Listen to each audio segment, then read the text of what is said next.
உன் காரணமாக நீ தோற்கடிக்கப்படுகின்ற பொழுது, உன் காரணங்களால் நீ தோற்கடிக்கப்படுகின்ற பொழுது, அந்த காரணங்களின் மீது மட்டும் சந்தேகம் வராதது ஏன்?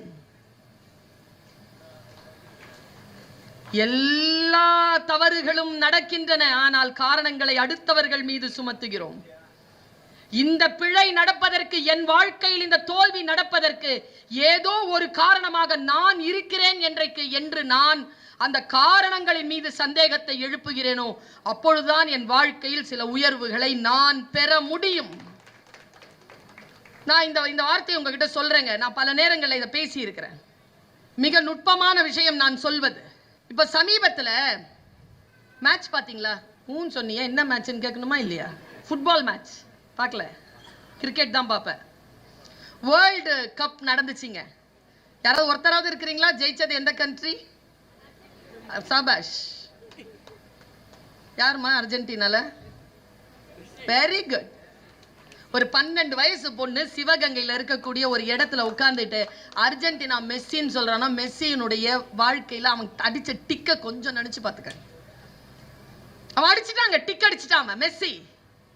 10 நம்பர் அவனுக்கு, கரெக்டா? ஃபர்ஸ்ட் அவன் எதுல தோத்தான்? சவுதி அரேபியால தோத்தான். ஓப்பனிங் விஷயமே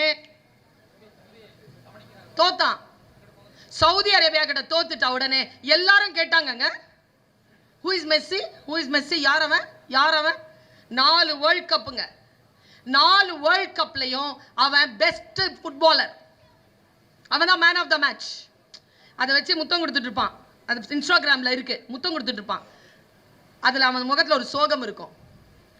இந்த மேட்ச் இருக்குல்ல, இந்த மேட்ச்ல ஃபர்ஸ்ட் மேட்ச்ல அவன் சவுதி அரேபியாவோட தோக்குறான். சவுதி அரேபியா வரவே இல்லை இன்னும். அதுக்கு ஃபுட்பாலுக்கே அது எந்த புகழும் கிடையாது. அதுக்கிட்ட அர்ஜென்டினா தோக்குது.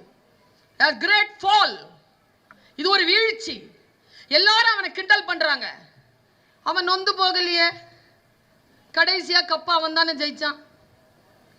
7 கோல் போட்டானே. ஒருத்தன் இன்னைக்கு காலையில் என் பையன் அனுப்பியிருந்தான் ஒரு கிளிப்பிங். ஓடுறாங்க, 29 கிலோமீட்டருக்கு ஓடுறான். ஜெயிக்கணும்னு முடிவு செஞ்சிட்டீங்கன்னு வச்சுக்கோங்க, ட்ரெயின். அந்த விஷயத்துல ட்ரெயின் ஆகணும். அவன் ட்ரெயின் ஆனா, அவன் ஜெயிச்சான். ஜெயிச்சுட்டு அந்த வேர்ல்ட் கப்பை வாங்கிக்கிட்ட அவன் நின்று கத்துற போட்டோ எல்லாம் புகழ்பெற்ற போட்டோ இல்லை, ஒரு போட்டோ புகழ்பெற்ற போட்டோ. அதை அவன் பெட்ல போட்டுட்டு மல்லாக்க இப்படி படுத்து தூங்கிட்டு இருப்பான். உலக புகழ்பெற்ற போட்டோ. வெற்றி என்பது எது தெரியுமா? சாதித்த பிறகு நாம் கொண்டாடுவதற்கு பெயர். கொண்டாடுவது என்பது அடுற்றி என்று மெஸ்ஸி சொல்கிறான். ஏதோ ஒரு விதத்தில் அவன் காட்டிட்டு போயிட்டான். ரொனால்டோன்னு ஒருத்தன், போர்ச்சுகல், அவன் தோத்தான் மொராக்கோ கிட்ட. எழவே முடியல. அவனுடைய வாழ்க்கை வரலாறை பார்க்கிறேன். அந்த மேட்ச் முடிச்ச உடனே அவன் ஸ்பெயினுக்கு ஃப்ளைட் ஏறுறான். ஸ்பெயின்ல போய் சேர்ந்த உடனே அடுத்த நாளே அவன் ட்ரைனிங் ஆரம்பிச்சுட்டான். அவனுக்கு வயது 37. இங்க குதிக்கிறாங்க. ரொனால்டோ. வாழ்க்கையில் வெற்றி பெற்றவர்களை கொஞ்சம் கூர்ந்து கவனியுங்கள். அவர்களுடைய வாழ்க்கை நமக்கு சில மிகப்பெரிய பேருண்மைகளை நமக்கு முன்னால் கொண்டு வந்து போடும்.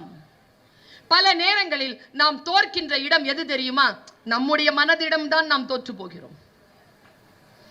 நம்முடைய புத்தியிடம் தான் தோற்று போகிறோம். எவரெஸ்டினுடைய உச்சத்தை தொட்ட டென்சிங்கிடம் கேட்டார்கள், நீங்கள் தோற்காமல் போவதற்கு ஏதேனும் சாத்தியக்கூறு, நீங்கள் ஜெயிக்காமல் போவதற்கு ஏதேனும் சாத்தியக்கூறுகள் இருந்ததா? கேள்வி பாருங்க எப்படி இருக்க. நீ ஜெயிக்காமல் இருப்பதற்கு ஏதேனும் சாத்தியக்கூறுகள் இருந்ததா? அவன் சொன்னாங்க ஒரு பதில், நான் உங்களுக்கு மந்திரமாக சொல்லிவிட்டு போகிறேன். அவன் சொன்னான், சூழல், ஆக்சசரிஸ், காற்று எதுவுமே எனக்கு தடையா இல்லை. ஒரே ஒரு விஷயத்துக்கு தான் பயந்தேன். என் மனசு நீ ஜெயிக்க மாட்டேன்னு சொல்லிருமோன்னு நினைச்ச, அது எனக்கு சொல்லவே இல்லை. அதனால தான் ஜெயிச்சேன். மனசு சொல்லக்கூடாதுங்க.